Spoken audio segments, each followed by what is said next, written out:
Hello there. Tonight, imagine walking with me through the fog-shrouded streets of Victorian London, a city hiding a dark and haunting secret, the opium epidemic, and the women drawn helplessly into its grip. In this long story, we will listen to lives once lived and uncover the hidden corners of history, from cramped, shadowed rooms where women sought forgetfulness to the powerful forces that quietly profited from their suffering.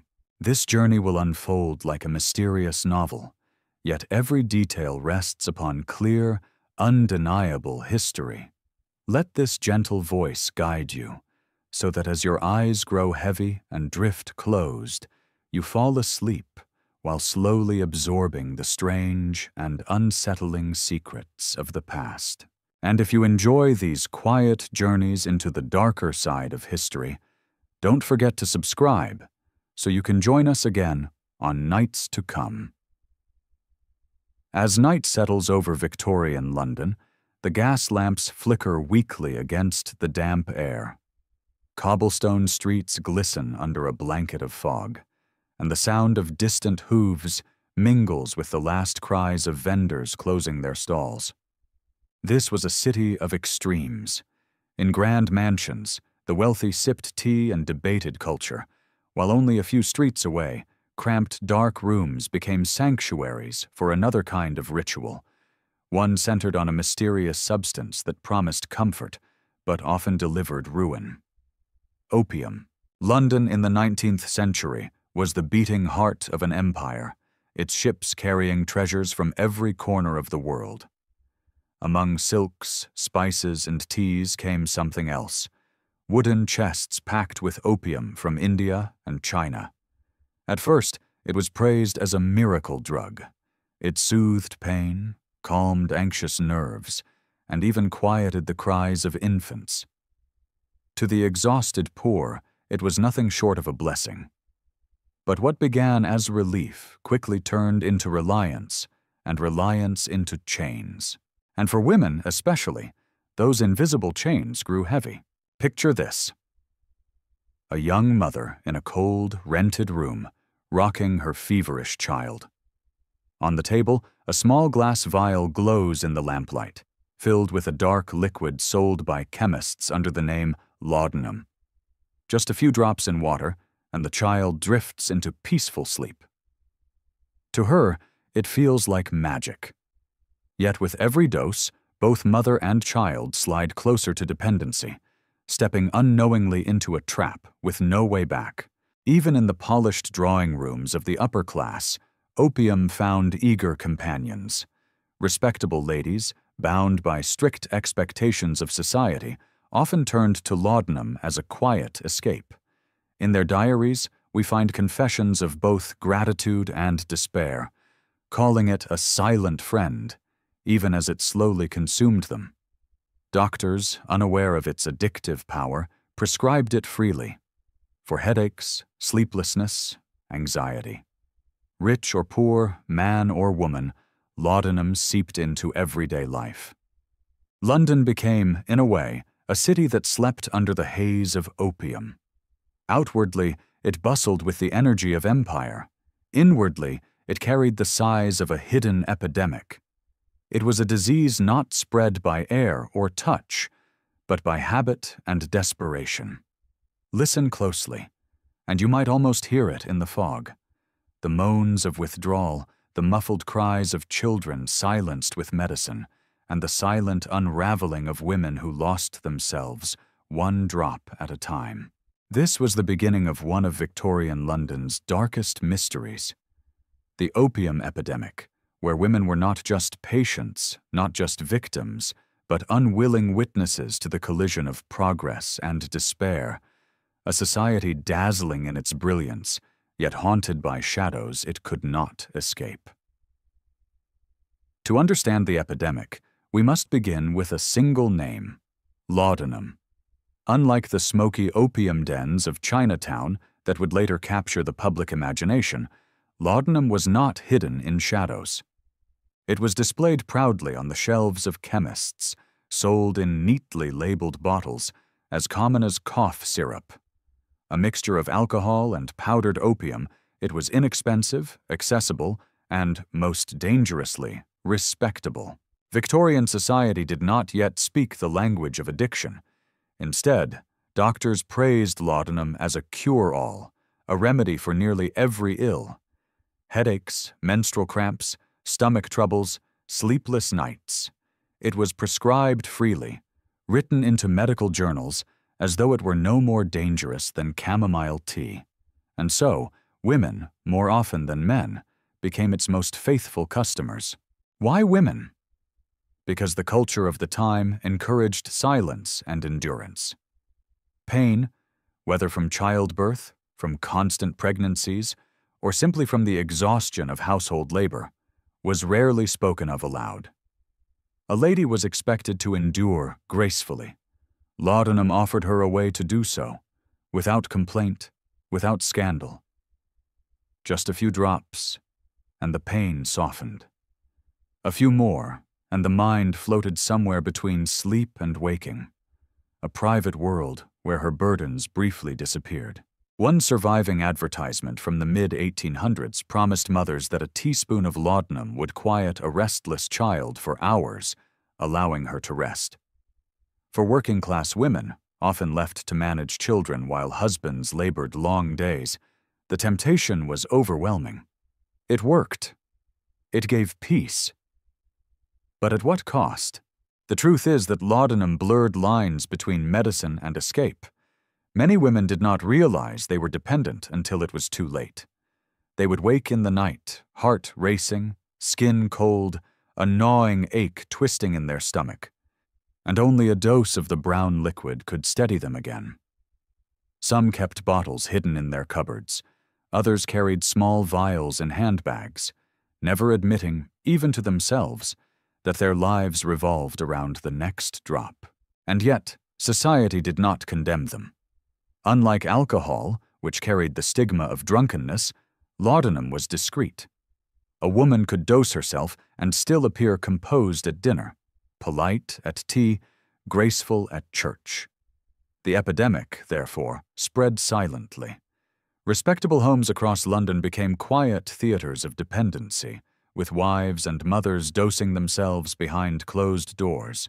In this way, laudanum became both the perfect Victorian drug and its cruelest betrayal. It promised relief, but delivered chains. It was legal, respectable, and invisible, qualities that made it far more dangerous than the dens of opium smoke lurking in the city's alleys. This was not simply a story of medicine gone wrong. It was a mirror of Victorian life itself, a society that valued appearances above all else, where suffering was hidden, where silence was rewarded, and where women, in particular, bore the heaviest price. Despite laudanum's grip on everyday life, Victorian society was reluctant to name the truth. Addiction, at least as we understand it today, was not part of their vocabulary. To admit dependency would have meant acknowledging weakness, a failing of character, and for women, a breach of the very ideals of purity and self-control they were expected to embody. And so the epidemic flourished in silence.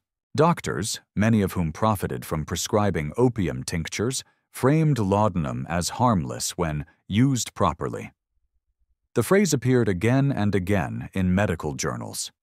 A safe household remedy, provided it is administered with care. But care was a vague word in an age when dosages varied wildly from bottle to bottle. Some preparations were 10 times stronger than others, yet all carried the same respectable label. No warning, no stigma, no shame, only trust in the authority of science and medicine.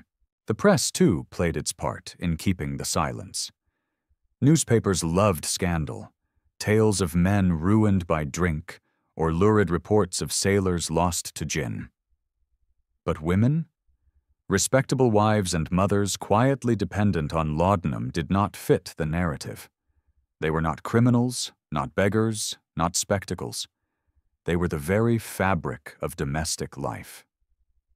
To draw attention to them would have been to expose the fragility of Victorian ideals, And so the epidemic remained half-hidden, whispered about in drawing rooms, occasionally hinted at in letters and diaries, but rarely acknowledged in public. Yet not everyone was blind. A few sharp observers began to notice.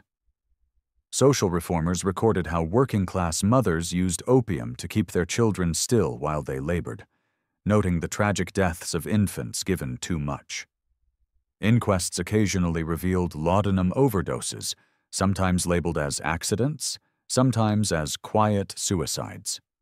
One coroner in London remarked grimly that the bottle of laudanum is as common in the home as the kettle of tea, but his words carried little weight against the tide of acceptance. For the women themselves, denial often ran deepest of all. In private, they might admit to being fond of the drops, or speak of laudanum as a comfort in times of trial.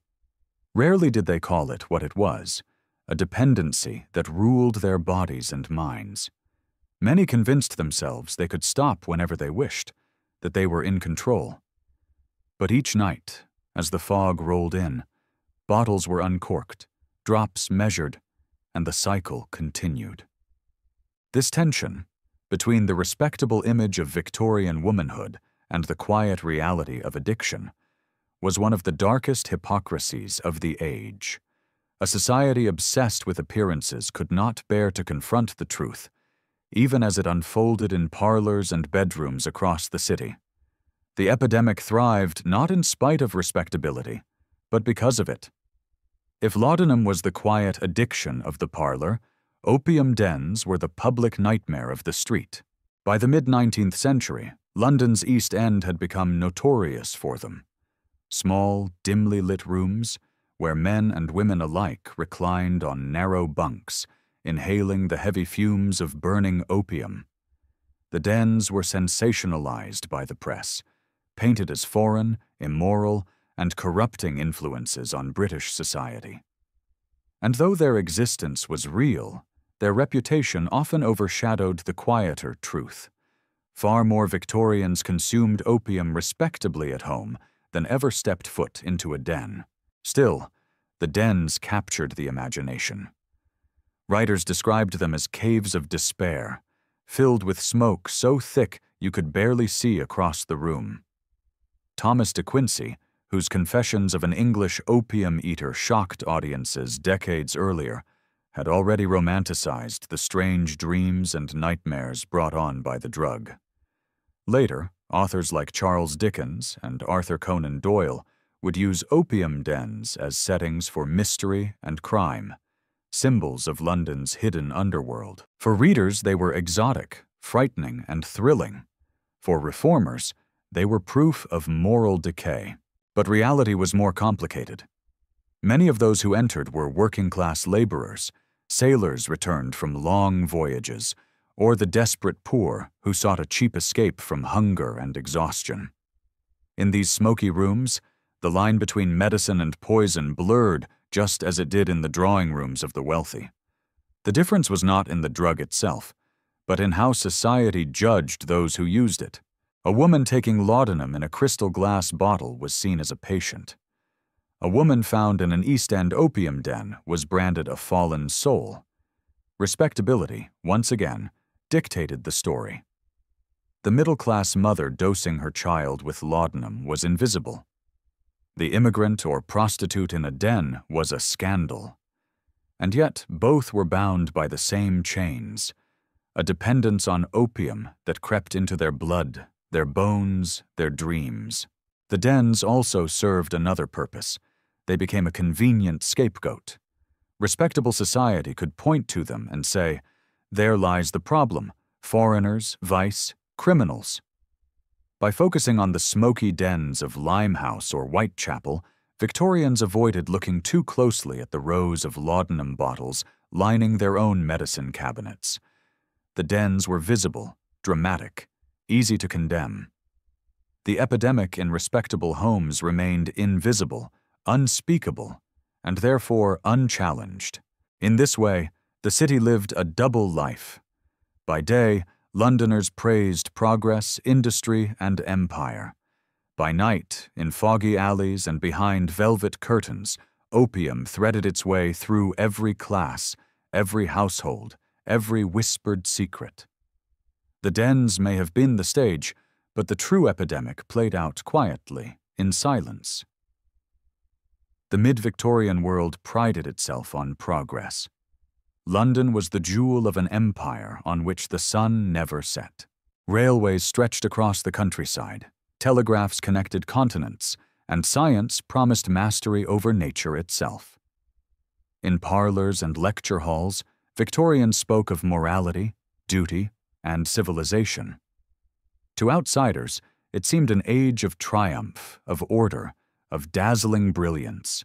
And yet, beneath that polished surface, a quiet epidemic gnawed at the very fabric of society.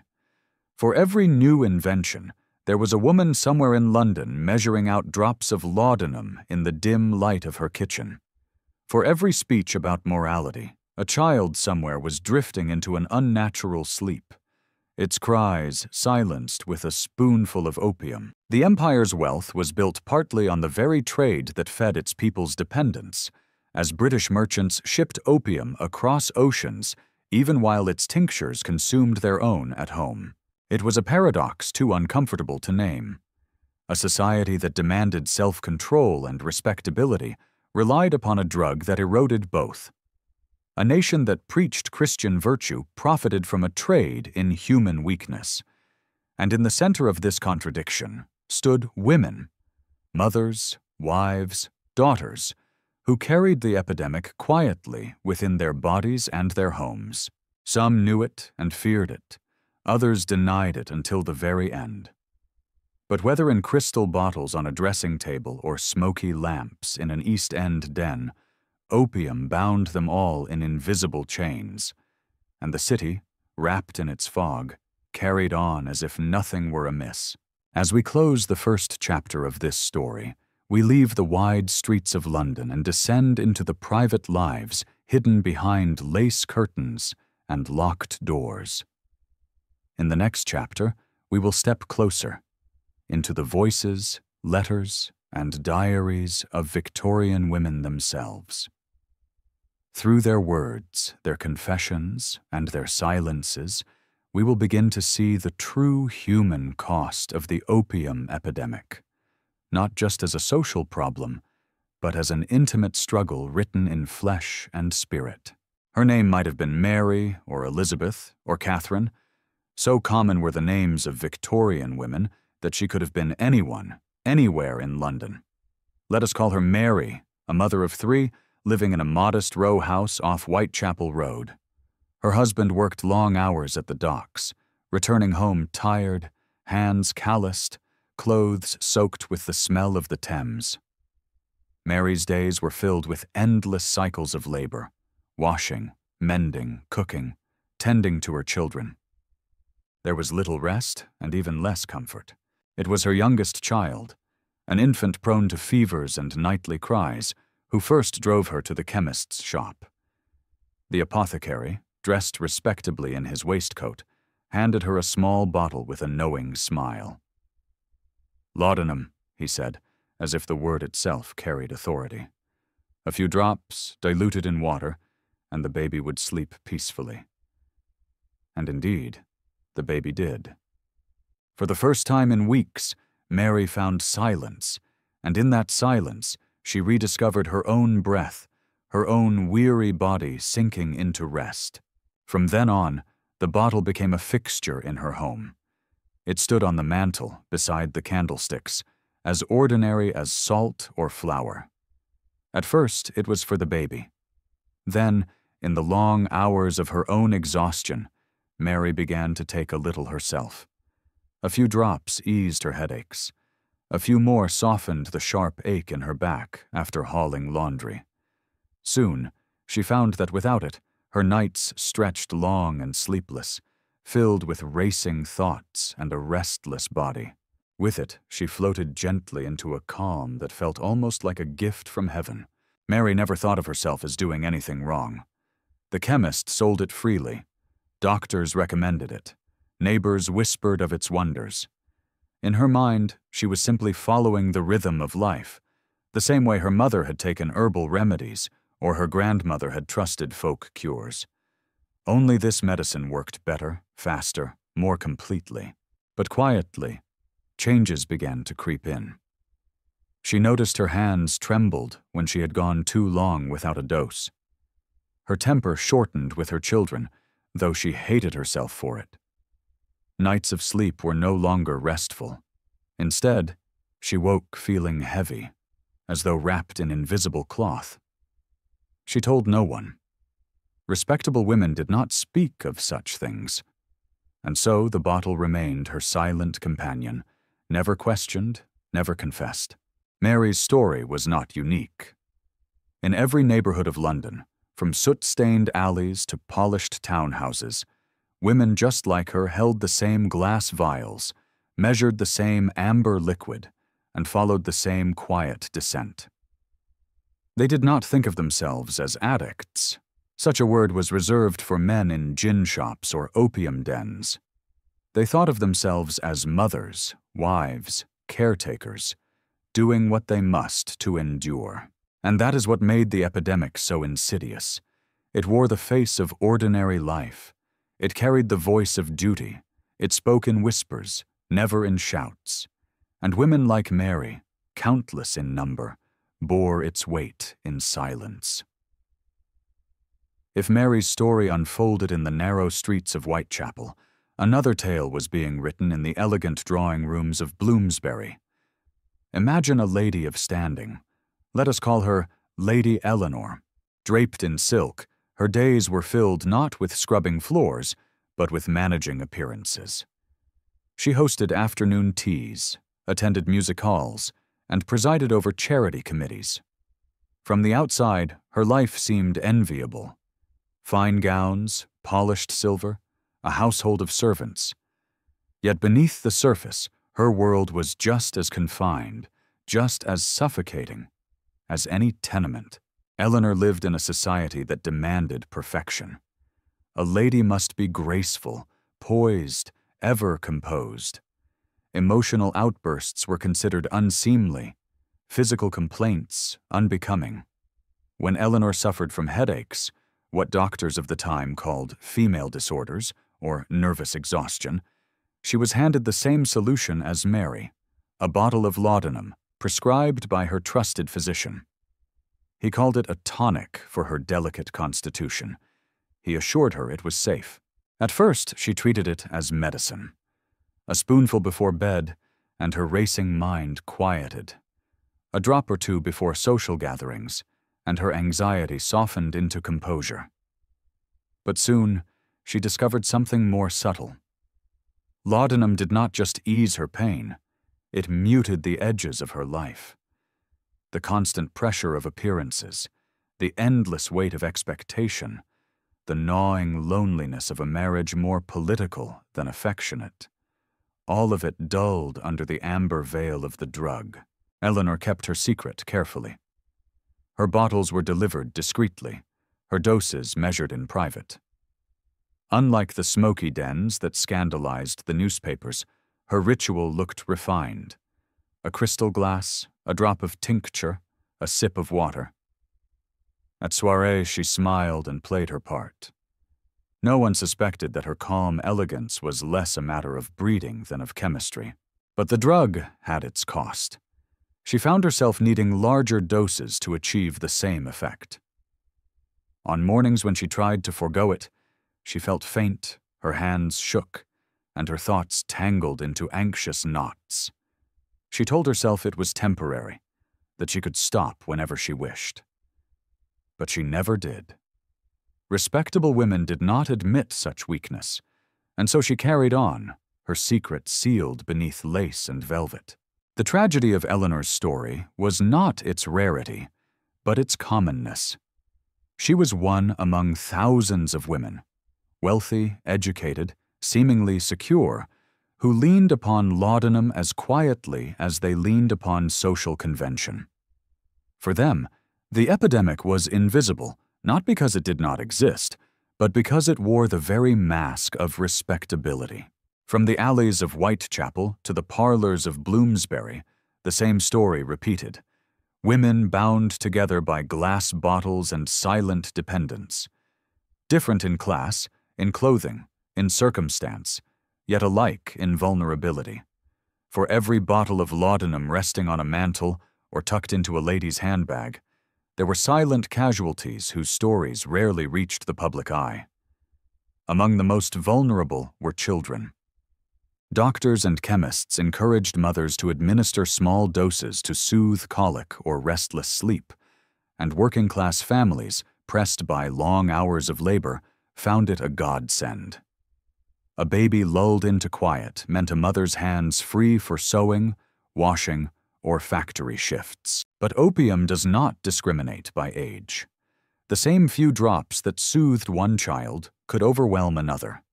Inquests in parish courts sometimes revealed infants found lifeless in their cribs, their deaths attributed vaguely to failure of the heart or weakness of constitution.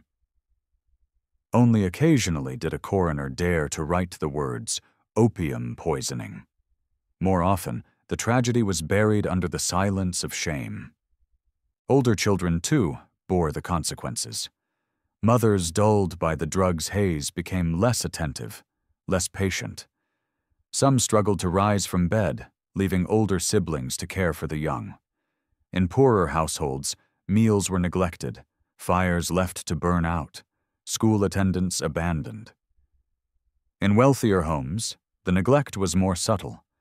A mother present in body but absent in spirit, her mind floating somewhere far from the child tugging at her sleeve. And then there were the women themselves, wives and mothers whose deaths were quietly recorded as accidents. A misjudged dose, said the doctor, or an unfortunate reaction. Neighbors spoke in hushed tones. She was delicate, or her nerves were never strong. Rarely was it admitted that dependency had consumed her, that the respectable lady had slipped too far into the drug's embrace. The very word addiction carried a weight of disgrace that polite society could not bear to attach to its women. Behind every official record, behind every euphemism, lay the same truth. Laudanum was not just a medicine. It was a thief, robbing families of mothers, children of guidance, husbands of partners. But because it stole quietly, drop by drop, night by night, it rarely stirred outrage. Unlike the drunken brawls of gin shops or the lurid scandals of opium dens, laudanum left no public spectacle. Its victims slipped away in silence, and society, unwilling to see, allowed the silence to endure. And so, the epidemic grew, woven into the fabric of daily life, hidden behind respectability, and carried forward by the very people who had the least power to resist. If the streets of London kept their silence, the private pages of diaries did not. Hidden in desk drawers and between the folds of leather-bound journals, the voices of Victorian women whisper a more honest story, one of longing, fear, and uneasy dependence on laudanum. One diary entry from the 1850s, preserved in a family archive, records a young mother's words. "I took my medicine again tonight. It is the only way to calm the storms in my mind. Without it, I am too restless to sleep, too weary to rise in the morning. I tell myself it is no harm, for the doctor himself prescribed it. And yet, I wonder if the medicine owns me more than I own it." Her hand, unsteady, betrayed what her words struggled to admit. Letters, too, carried these confessions in careful phrasing. A lady writing to her sister might mention her drops as casually as tea or sugar. "The laudanum is my quiet friend," one woman noted in correspondence, "though I fear I lean on it too often." Such sentences were never meant for public eyes. They were the coded language of women acknowledging to one another what society refused to hear. Some writings border on the poetic, describing the dreamlike states laudanum produced. Women spoke of floating above the world, of sleeping without dreams, of a veil between myself and sorrow. For a few, it was not simply medicine, but escape, a retreat from grief, loneliness, or the crushing demands of duty. Widows used it to soften mourning. Wives in loveless marriages used it to endure the silence at their tables. Yet alongside the reverie came dread. Other entries detail the price of forgetting. "I awoke in terror, shaking, cold as if the grave itself held me," confessed one woman after attempting to reduce her nightly dose. Another lamented, "My child finds me in tears, yet I cannot say why. I think it is the medicine. I think it has taken part of my soul." These private voices, scattered across England, reveal the epidemic more vividly than any statistic. They show us women caught in a paradox. They clung to laudanum as a lifeline, yet feared it as a slow undoing. And because society offered them no language of addiction, no framework of understanding, they could only describe it in metaphors: friends that were enemies, comfort that was torment, medicine that was poison. Through ink and paper, we glimpse what the public eye could not see. A generation of women who whispered their struggles into silence, leaving behind words that speak more powerfully now than they ever could then. By the close of the 19th century's second quarter, thousands of women in London and across Britain lived lives quietly entwined with opium. Some were mothers in cramped tenements, their hands trembling as they measured out drops for a feverish child. Others were ladies of refinement, sipping the tincture from delicate glasses as though it were no different from sherry. Across class, across circumstance, the pattern remained. Laudanum in the bottle, silence in the heart. It was not merely personal silence, it was collective. The entire culture colluded in avoiding the truth. Doctors cloaked their ignorance in the language of tonics and nervous disorders. Families dismissed dependency as delicacy or weak nerves. The press, so quick to condemn gin shops and opium dens, turned its gaze away from respectable women's habits. And the women themselves, conditioned by a society that prized composure above confession, bore their struggles quietly, even to the grave. This silence was not empty. It was heavy, palpable, like the London fog itself. Beneath it lay grief, exhaustion, and an epidemic unspoken. Every diary entry, every whispered letter, every accidental overdose covered with euphemism was a small crack in the facade of Victorian respectability. Yet the cracks did not break the surface. Not yet. The city carried on, outwardly proud, inwardly fragile. And so, an entire generation of women became both patients and prisoners, their dependence hidden behind curtains and prescriptions. What was lost in this silence cannot be measured in numbers alone. The dimming of spirits, the dulling of joys, the erosion of human presence in homes that should have been filled with laughter. But silence, like fog, cannot last forever. By the mid to late Victorian era, reformers, journalists, and medical voices began to stir uneasily. They started to question whether the respectable tincture was as harmless as once believed. Inquests revealed too many sudden deaths, reformers uncovered too many infant tragedies, and doctors themselves began to record doubts in medical journals. It was the beginning of a slow awakening. The epidemic, long hidden in the private sphere, was about to step into public view. By the 1850s and 1860s, the silence surrounding laudanum began, slowly, to fracture. It did not happen overnight, nor with great fanfare, but with scattered voices of unease, physicians, coroners, reformers, each noticing patterns too troubling to ignore. Doctors in provincial towns recorded cases of patients who could not be weaned from their prescriptions, returning again and again for refills. A few published their concerns in medical journals, noting that long-term use led not to recovery, but to decline. Tremors, wasted bodies, confused minds. Their warnings, though cautious, were revolutionary. For the first time, the word habit appeared in print. Not yet addiction, but a whisper that something deeper was at work. Coroners, too, sounded alarms. Inquests into infant deaths revealed bottles of laudanum tucked away in cupboards, their droppers stained with residue. Some coroners insisted on writing opium poisoning on death certificates, even when families begged them to use gentler words. One remarked bitterly that no street in London is free of its shadow. Every parish has its quiet victims. His words rarely reached the papers, but among medical circles, they stirred unease. Social reformers, particularly those focused on working-class welfare, raised concerns about mothers using opium to sedate their children. Pamphlets warned of a generation weakened by tinctures, accusing unscrupulous chemists of profiting at the expense of poor families. Charitable workers visiting tenements described rooms heavy with the smell of the drug, where infants slept unnaturally still. These accounts were meant as cautionary tales, but also as moral judgments, aimed more at shaming the poor than questioning the wider medical system that fed the epidemic.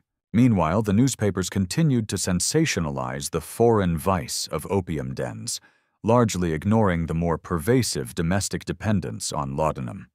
Yet tucked between their lurid stories were occasional notices, reports of overdoses, tragic accidents, or court cases where the drug played a role.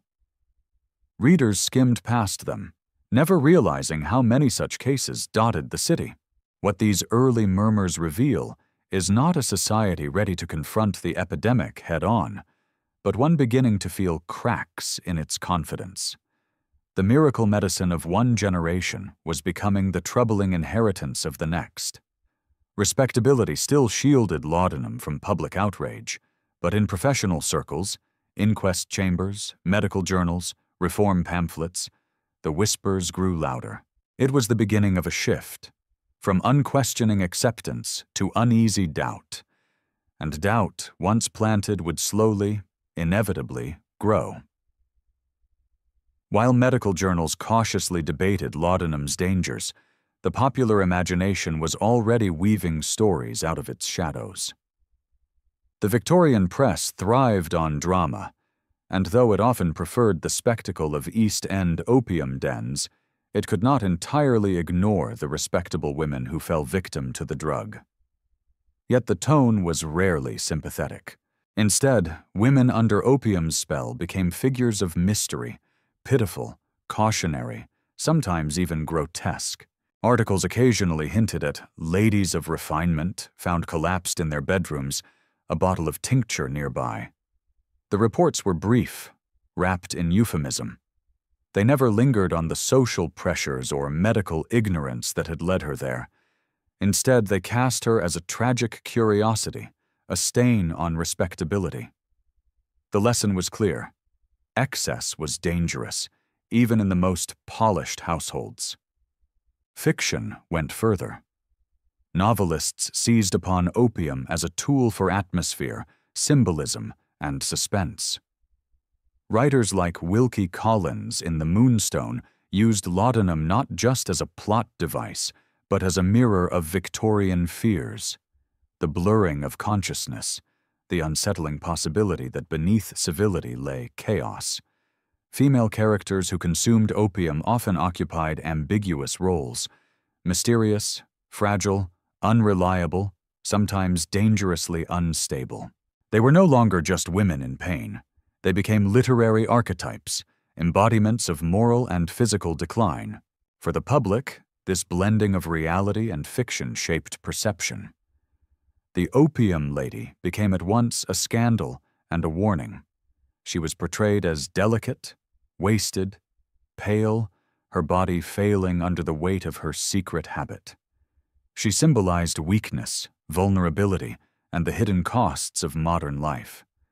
But rarely was she seen as a victim of medical malpractice or social expectation.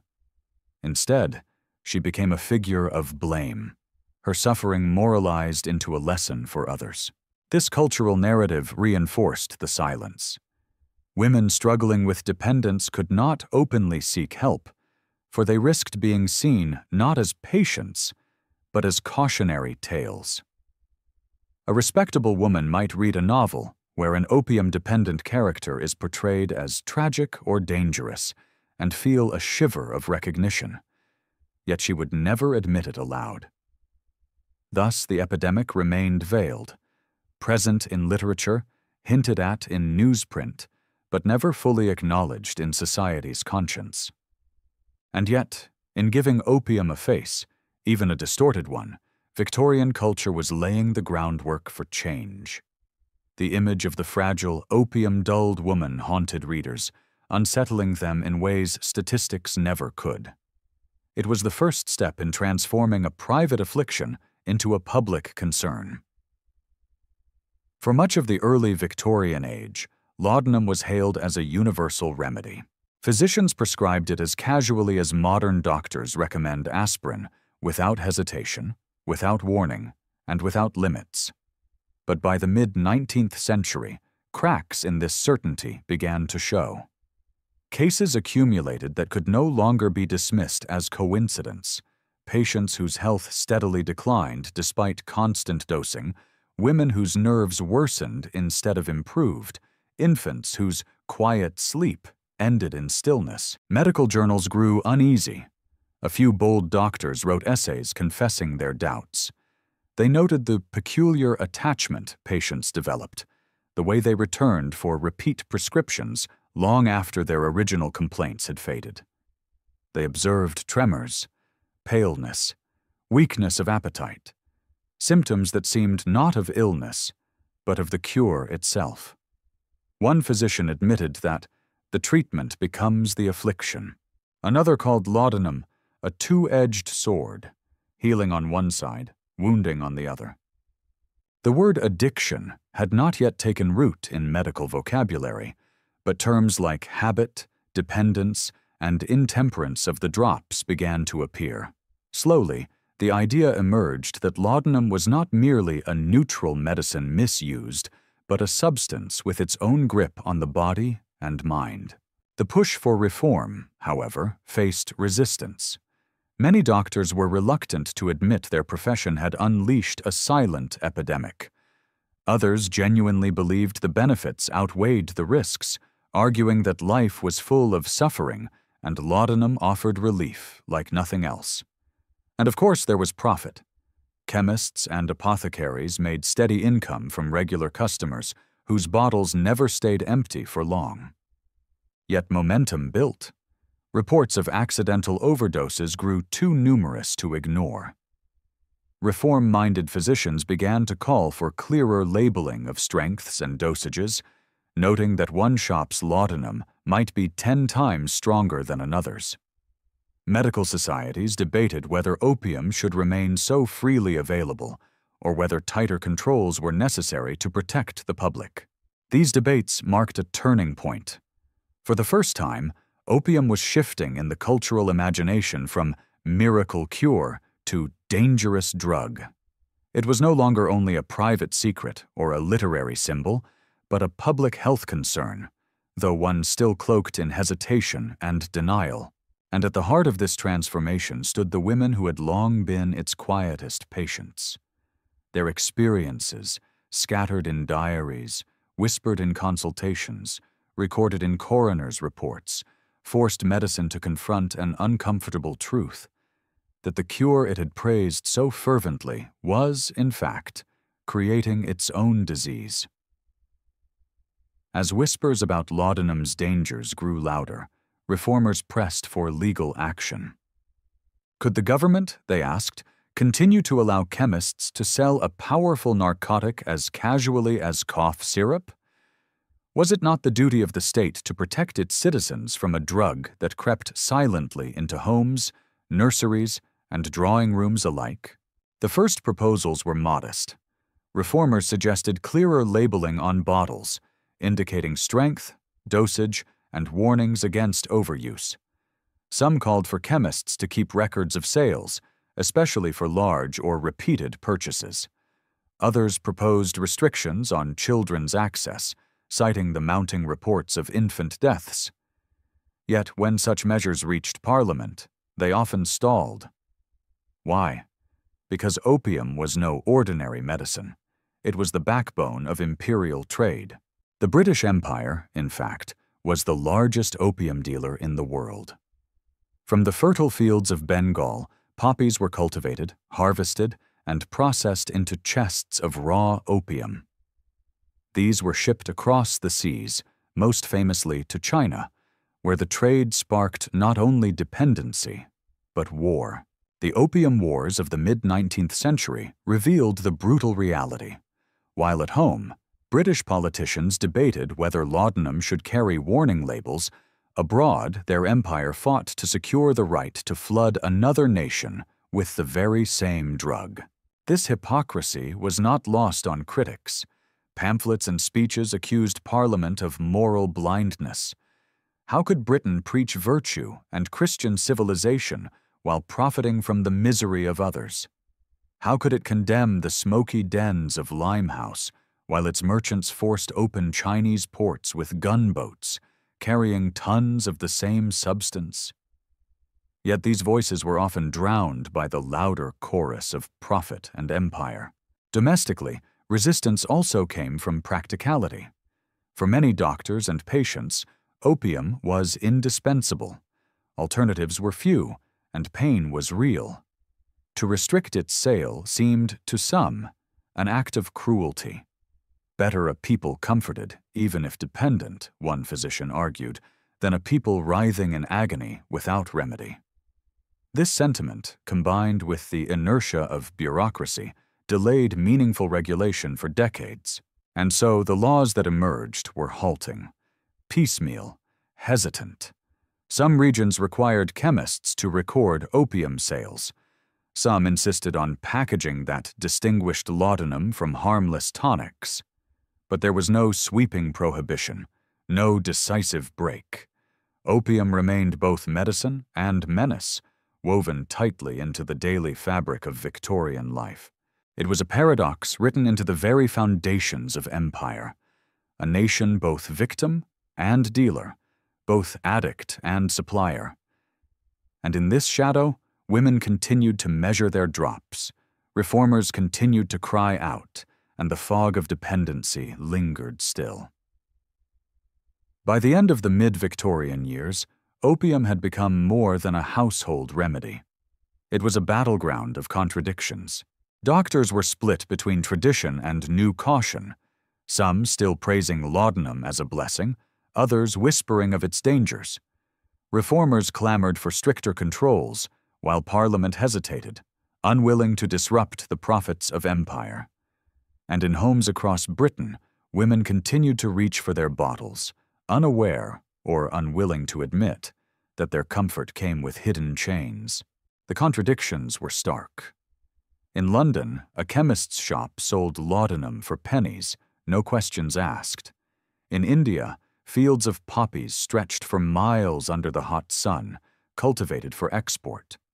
In China, British gunboats enforced the trade with cannon fire, even as reports of ruined lives filtered back home.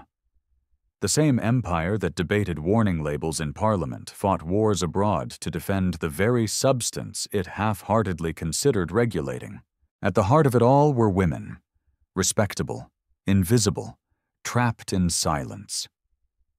They were the epidemic's most faithful patients, yet the least recognized in public debates. Policymakers spoke of trade, reformers spoke of morality, doctors spoke of science. But rarely did anyone ask what it meant for a mother to lose herself by degrees, or for a lady to wither behind velvet curtains. Their suffering remained a quiet undertone, a human cost hidden beneath layers of politics and commerce. This was the paradox of empire, brilliant in progress, blind in conscience.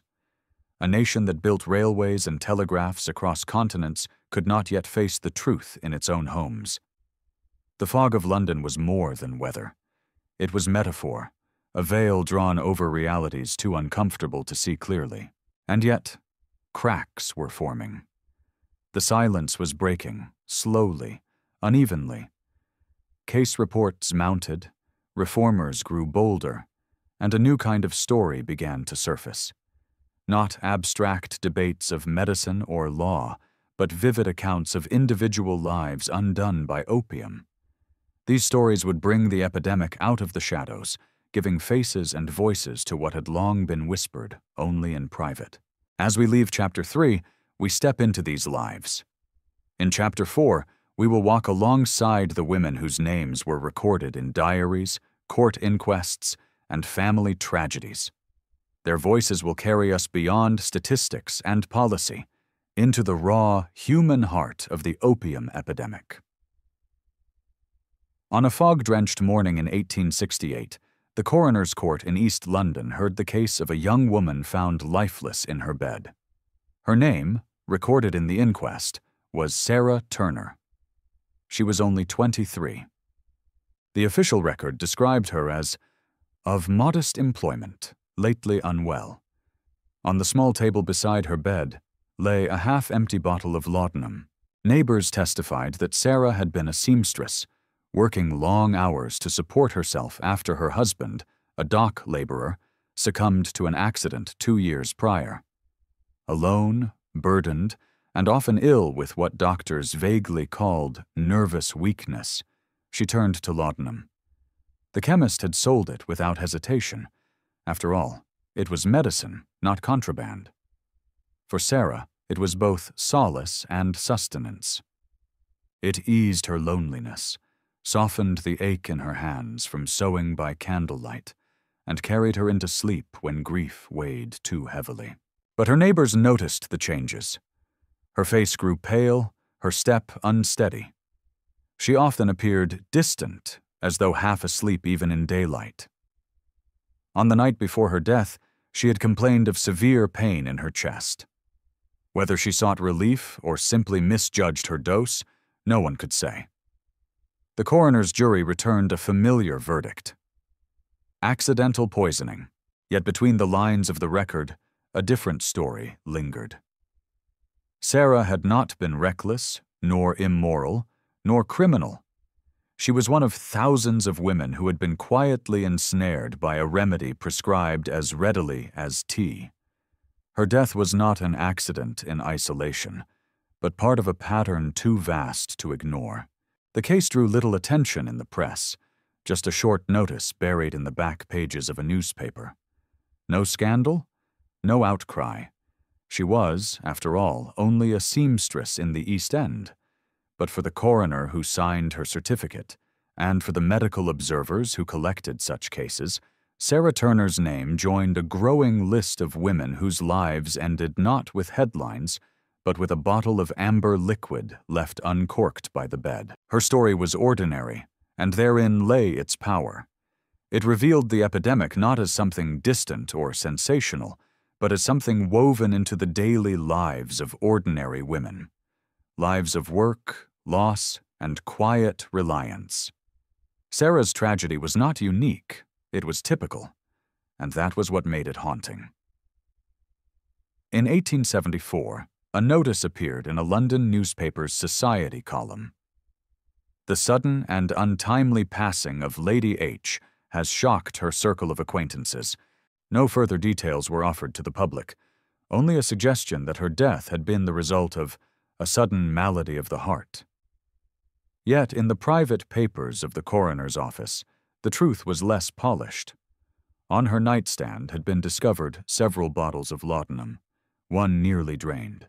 Lady H was a widow of comfortable means, well known for hosting gatherings in her Bloomsbury townhouse. To her friends, she was refined, poised, and charitable, always supporting causes of education and the poor. But behind closed doors, she lived with chronic sleeplessness and bouts of what doctors then labeled female hysteria. Her physician, a man of respected standing, had long prescribed laudanum as the best remedy. At first, she took it sparingly. But as the years passed, her reliance grew. Servants whispered that she often retired to her chamber with glass in hand, emerging hours later with a distant gaze. Visitors noticed her frailty, her words sometimes meandering, her once quick wit dulled. Still, because she was a lady, her condition was spoken of only in veiled phrases. "Her nerves are delicate," or "the widow is not in robust health." On the night of her death, it was said that she had suffered another spell of sleeplessness. Whether she took too much in an attempt to find rest, or whether despair pushed her hand further, no one could be certain.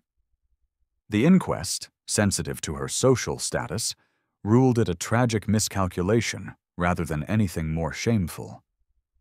The press, out of deference to her family, called it a curious and unfortunate passing.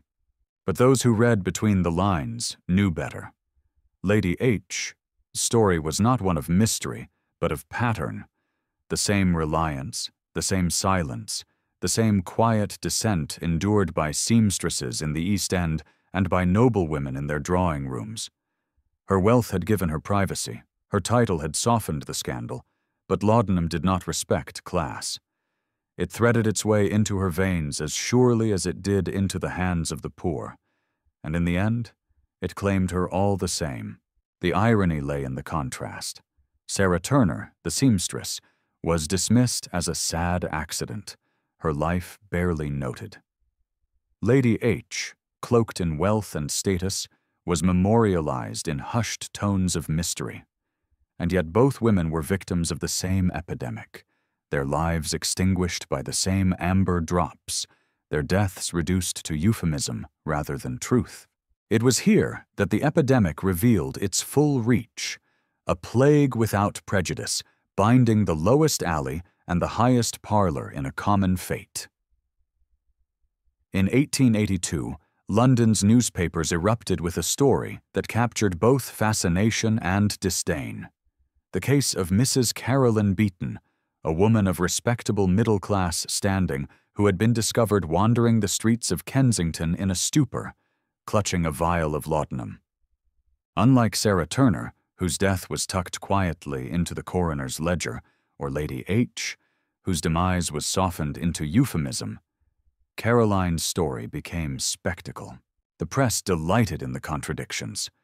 Here was not a faceless seamstress, nor a veiled aristocrat, but a woman firmly within the visible middle ranks of society, well-dressed, well-married, and yet undone by her secret habit. Reporters described her with lurid detail, her pale face, her trembling hands, the wild look in her eyes as she was escorted away by constables. One paper called her a lady ruined by her drops. Another sneered at the fragility of female virtue under chemical indulgence. Her husband, embarrassed, attempted to shield the family name. He insisted she had been unwell, that her doctor had erred in dosage, that her condition was medical, not moral. But the damage was done. For weeks, caricatures appeared in illustrated journals, depicting women slumped in chairs with bottles beside them, half comic, half tragic. Caroline's plight became a morality tale, a warning against indulgence, a reminder that even respectability could crumble under weakness. Yet the public condemnation revealed a deeper hypocrisy. Thousands of women, quietly dependent on laudanum, read the stories with a shiver of recognition. They knew the truth of Caroline's condition, for it was their own. But because she had been caught in public, because her struggle could no longer be hidden behind curtains or softened by euphemism, society chose to brand her not a patient, but a spectacle. In this way, Caroline's scandal exposed not only the epidemic, but the double standards that surrounded it. A wealthy widow's death was treated as mysterious. A poor seamstress's passing was accidental. But a middle-class wife caught in the open became a cautionary tale, her suffering transformed into entertainment and moral instruction. For Caroline herself, the record fades. After the scandal subsided, her name disappeared from the papers, her life swallowed again by silence. Whether she recovered, relapsed, or perished from her habit, history does not say. What remains is her moment of exposure, an instant when the epidemic stepped into daylight, only to be twisted into a story of shame rather than understanding. Among the saddest chapters of the Victorian opium epidemic were the women who turned to laudanum not simply for relief, but for escape. Final, irreversible escape. In an era when opportunities were scarce, when grief and loneliness bore down with merciless weight, laudanum offered an easy, almost gentle exit. A few spoonfuls, and the body drifted into silence. No violence, no blood, no scandal of brutality, just sleep and never waking. Contemporary newspapers sometimes reported these deaths with a strange mixture of pity and sentiment. A young governess dismissed from her position, found with a vial at her side, was described as having chosen a quiet release. A jilted bride-to-be, overcome with despair, was eulogized as a tender soul unfit for the cruelties of life. These reports wrapped tragedy in poetry, presenting the deaths less as warnings of a public health crisis and more as melancholic tales of fragile hearts. For middle and upper-class women, in particular, laudanum suicide became entangled with Victorian notions of feminine delicacy. To die by the drug was seen as almost genteel, an act of sorrow rather than scandal, a romantic surrender rather than a desperate rebellion. Novelists of the era occasionally echoed this trope, depicting heroines who chose the tincture over a life of shame or heartbreak. Their deaths, fictional or real, were described with haunting beauty, as if opium had transformed despair into art. But beneath the sentimental veneer lay harsher truths. These women were not delicate flowers undone by fate. They were human beings trapped by silence, constrained by a society that offered them few choices and no language to articulate their suffering. Many had already grown dependent on laudanum before turning to it as a final act, their bodies accustomed to its embrace, their minds already clouded by its haze. What the press called romantic was, in fact, the logical endpoint of years of reliance, despair, and neglect. The frequency of such deaths became troubling enough that coroners began to note the pattern. Inquests revealed that laudanum was the most common means of suicide among Victorian women, a grim testament to its availability and its reputation as a gentle way to go. Yet even in official records, the truth was softened. The verdicts often read temporary insanity, as though to absolve society of blame and to shield families from disgrace. Thus, the epidemic was not only one of dependence, but of despair. Laudanum was not just a medicine or a habit. It became, for too many women, a passage out of life itself. And the fact that their deaths could be cloaked in romance rather than outrage shows just how deep the culture's denial ran.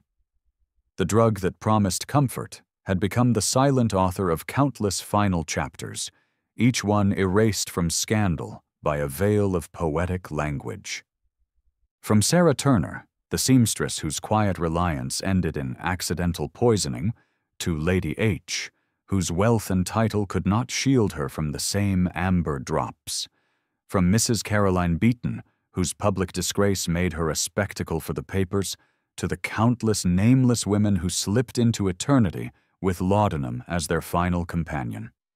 Each story echoed the same refrain, different in class, in circumstance, in how they were remembered, yet all bound together by the same silent epidemic. The patterns are unmistakable. For the poor, laudanum was necessity, the only medicine affordable, the only respite from exhaustion. For the wealthy, it was refinement, a discreet solution to nerves, sleeplessness, and the invisible burdens of social performance. For some, it was a daily crutch. For others, a final act of despair. And for society at large, it was always cloaked in euphemism, an accident, an illness, a romantic passing, anything but the stark truth of addiction. This collective blindness was itself a kind of violence. By refusing to name the epidemic, by framing each death as an isolated tragedy rather than part of a larger pattern, Victorian society allowed it to persist unchecked. The silence that stretched across drawing rooms, tenements, inquests, and newsprint became a kind of complicity, ensuring that the cycle would continue for decades. Yet in that silence, stories survived, in diaries, in coroner's reports, in whispered letters, and these stories allow us to see now what Victorians could not. The immense human cost borne disproportionately by women.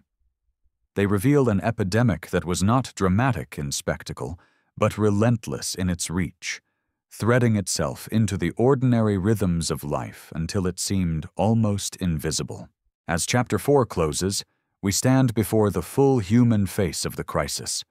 The seamstress, the lady, the scandal, the suicide. Each one a fragment of a larger truth. Each one a reminder that the epidemic was not confined to class or circumstance, but was the common inheritance of a society unwilling to face itself. In Chapter 5, we will leave the foggy streets of Victorian London behind and ask the larger question: what was the legacy of this epidemic? How did it shape medicine, law, and culture in the years to come? And perhaps most importantly, what lessons from that age of silence still whisper to us today in our own struggles with drugs, dependence, and denial? By the final decades of the 19th century, the veil of silence that had long cloaked the opium epidemic began, at last, to thin. It did not vanish in a single moment of revelation, but frayed little by little as evidence piled too high to be ignored. Doctors, coroners, reformers, and even some politicians could no longer pretend that laudanum was harmless, nor that its victims were merely unfortunate accidents. The epidemic had left too many traces, too many graves, too many broken families, too many quiet tragedies. Medical journals that once praised laudanum as a universal remedy now began to print warnings. Physicians shared case studies of patients hopelessly dependent, describing symptoms that persisted even after the original illness had passed. The word habit gave way to a more clinical term: addiction. It was a radical shift in language, one that acknowledged the drug's power not just to soothe pain, but to enslave the body and mind. Parliament, pressured by reformers and public concern, took hesitant steps toward regulation. In 1868, the first Pharmacy Act had already introduced some limits, requiring chemists to sell certain poisons, including opium, only under supervision. But these laws were weak, riddled with loopholes. By the 1890s, stricter measures were debated: clearer labeling, record-keeping, and restrictions on the sale of opium to children. For the first time, the idea that government bore responsibility for the health of its people took root in the realm of drugs. The press, too, began to shift. Where once it had sensationalized opium dens and caricatured the opium lady, it now published more serious investigations into the dangers of widespread use. Journalists reported on infant deaths, family tragedies, and the alarming reach of dependency among respectable households. Fiction, which had long used opium as a symbol of mystery or moral weakness, increasingly portrayed it as a social problem, an epidemic that demanded recognition rather than scorn. And yet, progress was slow, halting, incomplete. For every reformer who cried out for tighter control, there were merchants who defended opium's profits, doctors who clung to its usefulness, and patients who could not imagine life without it. The empire still depended on the opium trade abroad, even as it struggled to contain its consequences at home. Still, the tide was turning. What had once been invisible was becoming visible. What had once been unspeakable was slowly gaining a name. By the close of the Victorian era, Britain was no longer entirely asleep in the haze of laudanum. It was stirring, blinking into recognition, beginning to see the epidemic not as isolated tragedy, but as a collective wound. This awakening was imperfect, but it laid the foundation for what would come next. New laws, new medicines, and new ways of thinking about drugs and their power over human lives. By the 1870s and 1880s, the murmur of unease had grown into a chorus, still hesitant, but impossible to ignore. Reformers from different walks of life began to speak out, warning that Britain's reliance on opium, both at home and abroad, had become a moral and medical crisis. Among the most vocal were social campaigners concerned with the welfare of children and the working poor. Reports circulated of infants dosed with Godfrey's cordial, a cheap mixture of opium, treacle, and water, given to keep them quiet while mothers worked. Charitable societies published pamphlets denouncing this practice as cruelty born of desperation, calling for stronger controls on sales. For the first time, the victims of the epidemic were not just invisible women behind closed doors, but children whose deaths could no longer be excused as natural weakness. Medical reformers also stepped forward. Some physicians who had once prescribed laudanum freely now admitted the harm it caused. They published case studies in medical journals describing patients whose health deteriorated from long-term use, whose lives revolved around the next dose.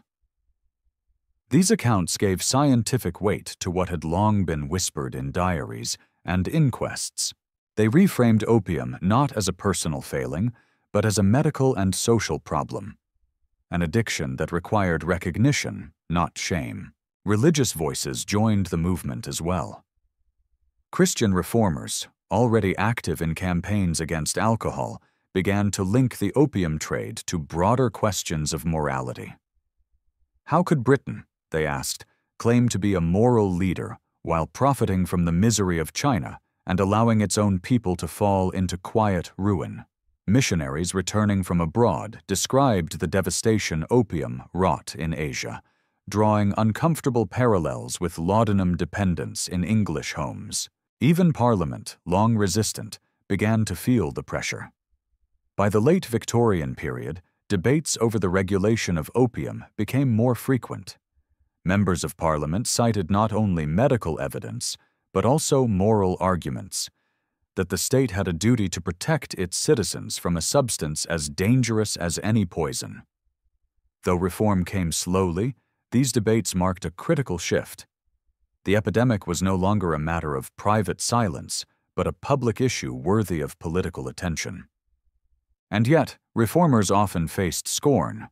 Chemists defended their trade, doctors insisted on opium's indispensability, and some politicians dismissed reform as moral hysteria. But the seed had been planted. Step by step, the idea that opium was not merely a medicine, but a menace, began to take hold. These voices of reform, sometimes mocked, sometimes ignored, were the first to break the silence fully. They transformed scattered whispers into something louder, something harder to deny. And though they could not yet end the epidemic, they ensured it would not remain hidden in the fog forever. By the latter half of the 19th century, the quiet epidemic of laudanum had finally reached the ears of lawmakers. For decades, Parliament had hesitated, unwilling to disturb the balance between medical convenience, commercial profit, and imperial trade. But the mounting toll, accidental deaths, infant fatalities, lives undone by dependence, demanded a response. The first significant step came with the Pharmacy Act of 1868. It was modest by modern standards, but revolutionary for its time. The act required that dangerous substances, including opium, could only be sold by qualified chemists. Bottles had to be labeled poison, and sales were to be recorded. It was not prohibition, far from it, but it marked the first time the British state formally recognized that opium was not merely a harmless household medicine, but a substance requiring oversight. Yet loopholes abounded. Laudanum remained easy to obtain, and many chemists were lax in enforcing the rules. A customer well known to the shopkeeper might receive their tincture without question, their name never entered in the ledger.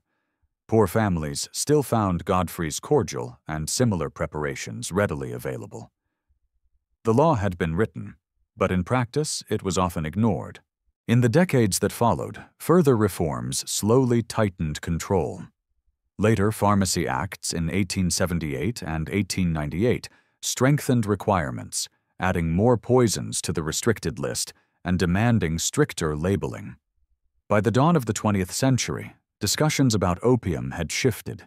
It was no longer treated as a universal remedy, but as a drug that required vigilance. These laws also planted the seeds of something larger, the concept of state responsibility for public health in relation to drugs. For the first time, Britain began to think of regulation not as moral panic or private choice, but as necessary protection for its citizens. The slow, halting recognition of laudanum's dangers would eventually lead to the more comprehensive drug laws of the 20th century, laying the foundation for what we now understand as controlled substances. Still, progress was painfully slow.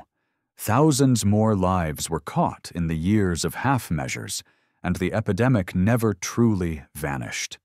It simply changed form, evolving as medicine and society advanced. But the significance of the Pharmacy Acts cannot be overstated. They represented the moment when silence gave way to acknowledgement, and acknowledgement gave way, however imperfectly, to action. Long after coroners closed their ledgers and Parliament passed its Pharmacy Acts, the figure of the opium-dependent woman lingered in the Victorian imagination. She haunted novels, poems, and paintings, not as a statistic or a medical case, but as a symbol, a ghostly presence embodying both fascination and fear. In literature, she appeared again and again. Wilkie Collins's The Moonstone featured laudanum at the heart of its mystery, blurring the line between medicine and menace. Later, writers conjured pale, fragile heroines, their beauty dimmed by tinctures, their eyes heavy with unspoken sorrow. Sometimes they were tragic victims, sometimes unreliable narrators, sometimes moral warnings, but always figures of ambiguity, never wholly in control of their own fate. For readers, these characters crystallized anxieties about femininity, fragility, and the dangers lurking beneath domestic respectability. In art, painters of the late 19th century sometimes hinted at the same themes. The pre-Raphaelites, with their fascination for languid, dreamlike women, occasionally echoed the aesthetics of laudanum's haze.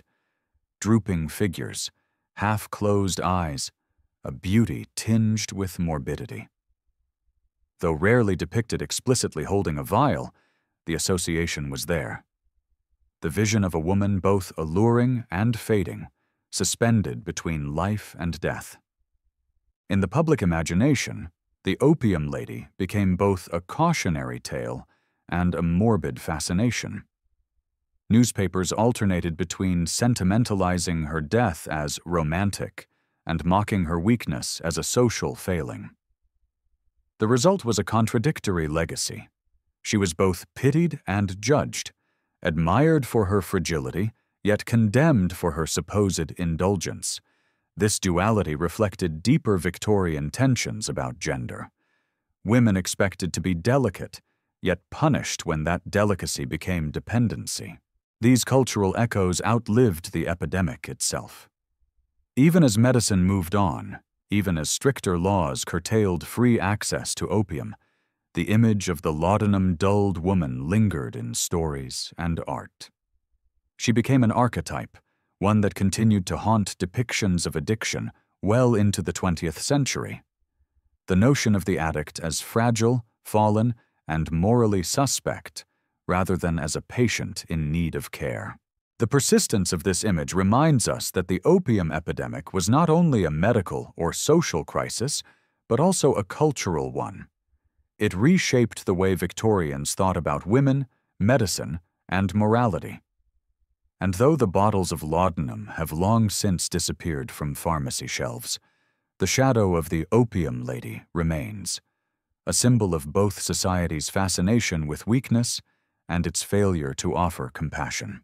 The story of the Victorian opium epidemic is not merely a chapter in the past.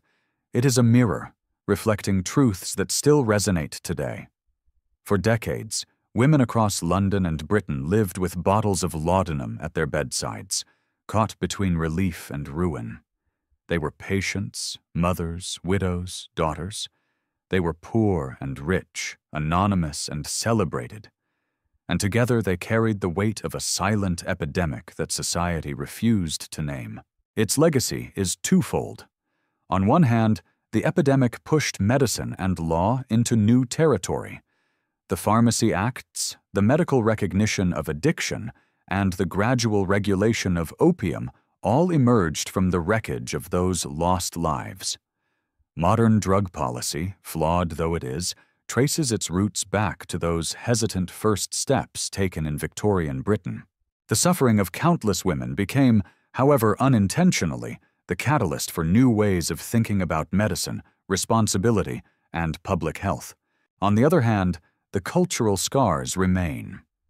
The image of the opium lady, fragile, fallen, whispered about in shame, set patterns for how addiction, especially among women, would be understood for generations. Too often, dependency was framed not as illness, but as weakness, not as a condition requiring care, but as a moral failing. That judgment, born in Victorian parlors and newspapers, still lingers in the way society views addiction today. But perhaps the most enduring lesson lies in the silence itself. For half a century, the epidemic thrived not because people were ignorant, but because they were unwilling to speak. Doctors, lawmakers, families, all chose euphemism over truth. And in that silence, thousands suffered alone. The cost of denial was measured not only in deaths, but in the quiet erosion of lives that might have been lived more fully, more freely. As we look back now, through the fog of history, the whispers of those women still reach us. They remind us that addiction is not bound by class, gender, or respectability. They remind us that silence protects only the problem, never the people. And they remind us that the true measure of progress is not merely in laws or science, but in compassion, the willingness to see, to name, and to care. The Victorian women who leaned on laudanum never intended to write history. Yet in their bottles and diaries, in their tragedies and confessions, they left us a story as haunting as any ghost tale, a story of comfort turned into captivity, of society's brilliance shadowed by its denial. Their legacy is not just caution, it is a call to listen more closely, to speak more openly, and to refuse the silence that allows suffering to hide in plain sight. And with that, the story of the opium epidemic among Victorian women comes to rest. Like the city itself at night, wrapped in fog, its secrets half hidden, its lessons waiting for those willing to hear them.